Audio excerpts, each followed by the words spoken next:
พอผู้เสียไส้ให้ลูกสาวธิดาลาวก่อนจะฮอด24 ชั่วโมงยอดวิวเพลงใหม่ทะลุฮอด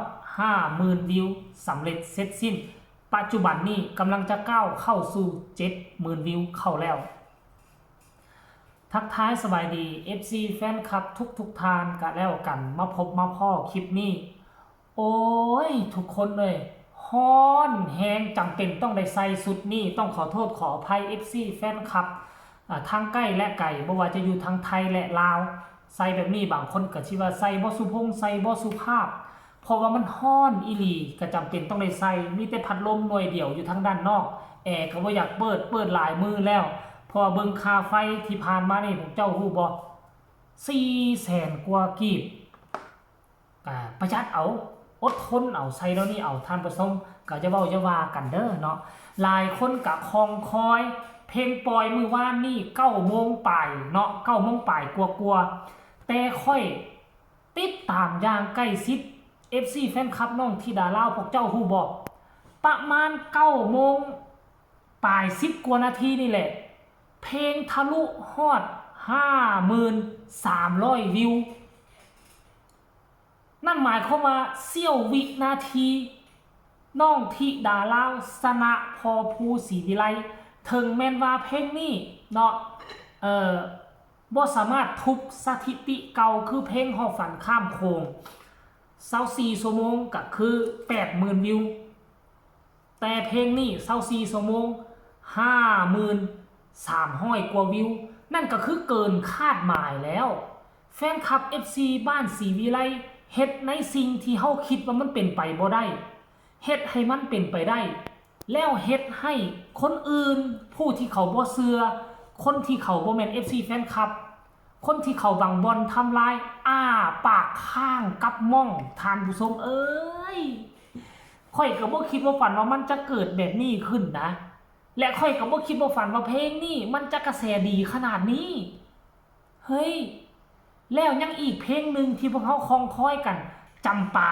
บ่ลืมต้นแม่นบ่หรือว่าจำป่าบ่ลืมทินบ่จะจำป่าบ่ลืมทินจะจำป่าบ่ลืมต้นค่อยคิดว่าเพลงนั่นก็เป็นเพลงที่มีความหมายอีกแล้ว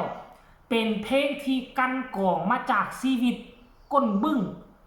ทุกอนุมูลทุกเซลล์ในตัวน้องธิดาลาวเหมือนกัน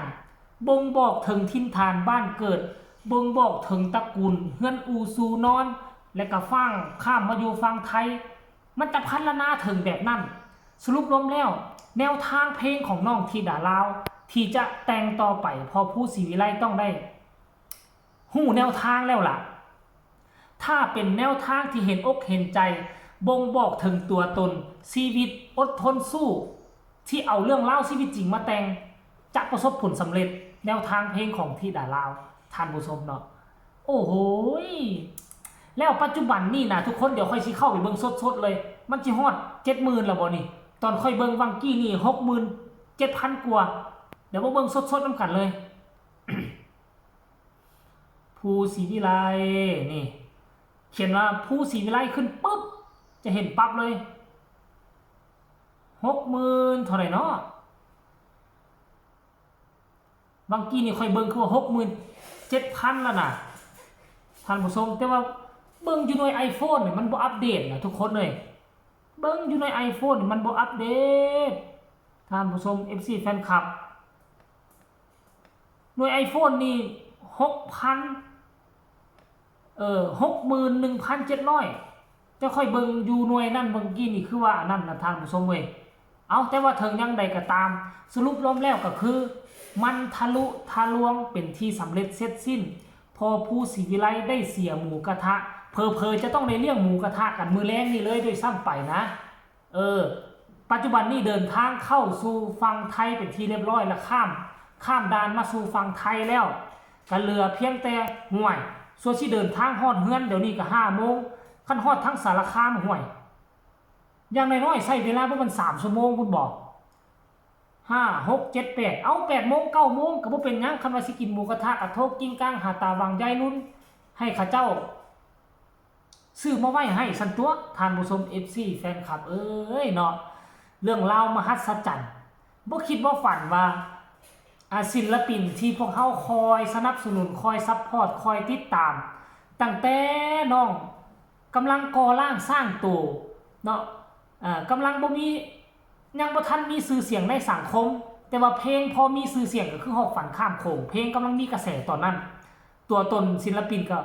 เริ่มก่อร่างสร้างตัวมาพร้อมกันที่ค่อยไปเข้าไปติดตามนั่นแหละเนาะแต่บ่คิดบ่ฝันว่ามามื้อนี้เพลงจะกระเตื้องขึ้นมากกว่าเก่าและที่สำคัญคือการแสดงมื้อวานนี่โอ้มันเกินความคาดหมายถ้าพอผู้ศรีวิไลพอมีทุนประมาณจัก 2-3 ล้านเนาะ 2-3 ล้านบาทค่อยว่าพากันมาตั้งวงหมอลำอยู่ทั้งฝั่งลาวพี่และเอาการจัดการที่เป็นระบบระเบียบกว่าและทันสมัยกว่าอยู่ทั้งฝั่งไทยไปนำไส้อยู่วงหมอลำของพ่อผู้ศรีวิไลอยู่ทั้งฝั่งลาวค่อยเชื่อว่าน่ะการงานคงจะหลายกว่าอยู่ฝั่งนี้เพราะว่าอยู่ฝั่งนี้ก็คือว่าแหละเนาะดังระดับที่ดาลาวนี่มันยังสู้ข้าเจ้ายังบ่ทันได้เถื่อข้าเจ้าดังนี่ดังระเบิดแล้วมีเวทีใหญ่ให้ประคับประคองข้าเจ้าจะได้เปรียบกลัวเฮาอาศัยมาหากินอยู่ทั้งฝั่งลาวจัก 3-5 ปีก่อนบ่ถ้าน้องโด่งดังเดี๋ยวเจ้าภาพเจ้าการเจ้างานอยู่ฝั่งไทยเขาหักจะเซินเขาหักจะจ้างตื่มหมดนะท่านผู้ชมอันนี้แนวคิดของค่อยสั้นดอกแต่แนวคิดแบบตื้นๆของคนที่บ่เป็นนักฮ้องเป็นคนที่บ่ได้เป็นนักปั้นแต่ว่าสิ่งที่ค่อยคิดคืออยากให้ทั้งบ้านศรีวิไลมีการมีงานทุกมื้อแล้วมีเงินค่าจ้างเข้ามาทุกมื้อเพื่ออยากให้พ่อผู้ก็อยากได้เงินส่วนนั้นมาบริหารทำเพลงให้ลูกให้เต้าเพราะทุกมื้อนี่น่ะคันสิว่าจกดากเจ้าของก็มีบางครั้งน่ะบางเพลงบางงวดน่ะท่านผู้ชมมันเป็นลักษณะแบบนั้นได้คือค่อยเห็นความตั้งใจของพ่อผู้กับแม่เพิ่งแล้วค่อยก็อยากให้พ่อผู้แม่เพิ่งมีอยู่มีกินย้อนที่ว่ามาทุ่มเทให้กับเด็กน้อยคนนึงนี่นะในเมื่อเขาทุ่มเทไปแล้วก็อยากให้เขาได้ผลประโยชน์นำเนาะอยากให้เขาได้ผลประโยชน์นำอยากให้เขาได้อยู่ได้กินนำหั่นน่ะก็เลยว่าก็เลยคิดไปยังสั้นก็เลยเว้าไปยังสั้นอาจจะผิดจะถูกก็ต้องคันผิดก็ต้องขออภัยพ่อผู้เด้อกับ FC แฟนคลับก็ได้หลายคนฟังแล้วพวกเจ้ามีความรู้สึกแนวใดก็พากันมาคอมเมนต์เปิดอกเปิดใจคอมเมนต์นำกันก็ได้แต่ว่าให้คอมเมนต์ประกอบคำคิดคำเห็นแบบสร้างสรรค์เพื่อบางครั้งคำคิดคำเห็นของหลายๆคน FC แฟนคลับพอผู้ศรีวิไลได้มาฟังแล้วเพิ่นก็อาจจะบางคำคิดคำเห็นก็คิดคือเพิ่นก็เป็นไปได้เพิ่นก็อาจจะนำไปปรับปรุงแก้ไขเอาไปเฮ็ดมันจะเป็นผลดีต่อบ้านศรีวิไลยิ่งขึ้นถ้าเฮาฮักแพงกันเฮาต้องช่วยกันคิดช่วยกันแต่ส่วนพอผู้ศรีวิไลได้ยินได้ฟังแล้ว